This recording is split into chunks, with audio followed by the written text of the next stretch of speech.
बिस्मिल्लाहिर्रहमानिर्रहीम। अलीम कहते हैं कि मैं आबिस गफ़ारी सहाबी के पास छत पर बैठा हुआ था।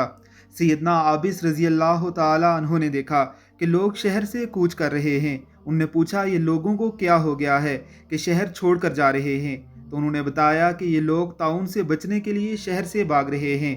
तो वो कहने लगे कि ए ताउन, मुझे अपनी गिरफ्त में ले ले। ये सुनकर उनके चचाजाद, जो खुद भी सहाबी थे, उनने तअज्जुब से कहा कि आप मौत की तमन्ना करते हैं, जबकि रसूलुल्लाह सल्लल्लाहु अलैहि वसल्लम ने मौत की तमन्ना करने से मना फरमाया है।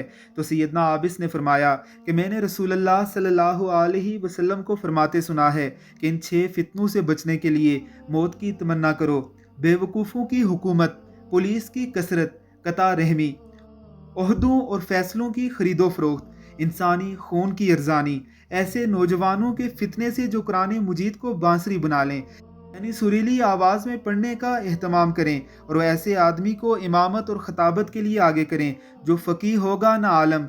सिर्फ वजह यह होगी कि वो उन्हें कुरान मजीद गा गा कर सुनाएगा। या रब्बुल इज़्ज़त की ज़ात हमें महफूज रखे। आमीन सुम आमीन।